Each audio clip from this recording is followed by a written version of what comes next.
Welcome to History and Characters. Today, we are tackling a full century of absolute turmoil and transformation, the incredible story of Iran in the 20th century.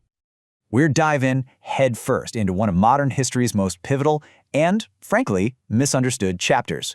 We're going to explore the powerful forces and the unforgettable figures that forged the nation we know today. You see, to really get a grip on modern Iran, you have to go back. You have to understand this century-long struggle for sovereignty, a story driven by some larger-than-life characters and a few absolutely earth-shattering events. This roadmap right here, this is going to be our guide through a saga of empires, oil, revolution, and war. So let's set the scene. It's the turn of the 20th century. Iran, or Persia as it was known then, is ruled by the really weak Qajar dynasty. And geographically, it is caught in this geopolitical vice, squeezed between two massive empires, Russia breathing down its neck from the north and Great Britain pushing up from the south. Now, the country's fate was being decided by one key thing: concessions. Sounds kind of harmless, right? But what this really meant was that the Iranian government was essentially signing deals that handed over control of its most valuable resources. We're talking tobacco, we're talking oil, to foreign companies, often for just a tiny fraction of their real value. And these deals, from giving the British a monopoly on tobacco to the absolutely infamous Darcy oil concession, well, they made foreign powers incredibly rich. But inside Iran, they fueled a growing fire of nationalism. The Anglo-Persian Oil Company especially became this powerful symbol of foreign domination, of national humiliation, and it really set the stage for decades of conflict to come. Okay, so out of this period of weakness and foreign meddling, a towering figure emerges. He's a military commander, and he is determined to do one thing: forge a strong, centralized, and modern Iranian state. His name was Reza Khan. And his rise to power was, well, pretty methodical. It starts with a coup in 1921. From there, he builds this powerful national army, crushing all the regional warlords. And by 1925, he has enough power to convince the parliament to just get rid of the old Qajar dynasty and crown him the new Shah, kicking off the brand new Pahlavi dynasty. Now here's the profound paradox of his reign. On one hand, he literally dragged Iran into the modern era, building railways, universities, creating a whole new secular legal system. But all of this progress was built on an iron fist. He crushed political freedom and brutally silenced any and all opposition. Okay, let's move on to the real dramatic heart of our story. This is where one man decides to take on the entire British Empire over Iran's single most precious resource, its oil. And believe me, this fight would have consequences for the entire world. This brings us to Mohammad Mossadegh. He was elected prime minister in 1951, a really fiery, charismatic nationalist who became the champion of a very simple but very powerful idea: Iran's oil belonged to Iranians, period. And if you want to know why people were so fired up, just look at the numbers from 1950. It's staggering. The British government, just through taxes, made more than 3 times as much money from Iranian oil as Iran itself did.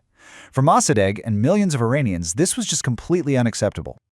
So, in response to this insane inequality, Mossadegh did the unthinkable. He actually convinced the Iranian parliament to nationalize the entire oil industry, to take it back from the British. His argument was simple, and it hit home with everyone. Iran's natural wealth belongs to its people. But this act of defiance, well, it triggered a swift and, frankly, brutal response. Britain was absolutely enraged, and the U.S., deep in the Cold War, was terrified that any nationalist movement could open the door to Soviet influence. So MI6 and the CIA teamed up. In 1953, they orchestrated a coup that overthrew Mossadegh's democratic government and put the Shah back in absolute power. So, with Mossadegh gone and democracy totally crushed, Reza Shah's son, Mohammad Reza Pahlavi, became the undisputed ruler of Iran. And now, he was firmly backed by the West, especially the United States. He launched this incredibly ambitious program he called the White Revolution. It was a whirlwind of top-down reforms: land reform, huge industrial growth, even giving women the right to vote, all designed to turn Iran into a modern, secular, Western-style powerhouse. But, and this is a huge but, this shiny, gilded progress came with a very dark side: SAVAK. This was the Shah's feared secret police, set up with help from the US and Israel. It became infamous for its brutal methods: surveillance, torture, you name it, all to stamp out any opposition to the Shah's rule. So you have this deep, deep contradiction, a modern facade built on top of just brutal repression.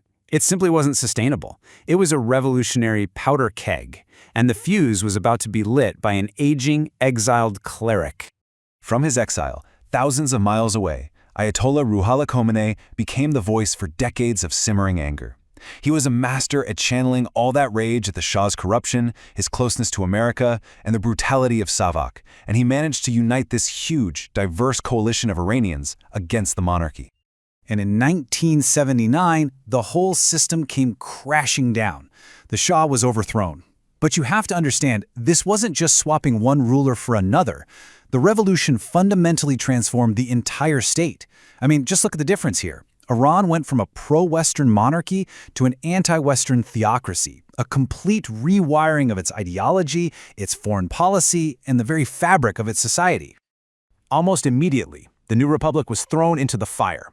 A brutal 8-year war with Saddam Hussein's Iraq. The conflict was absolutely devastating, with a huge human cost. But paradoxically, this shared national trauma also helped the new revolutionary government consolidate its power and forge this new, defiant national identity. So, after 100 years of foreign intervention, authoritarian rule, and revolutionary upheaval, what do we take away from all this? What does this whirlwind tour of Iran's 20th century really tell us?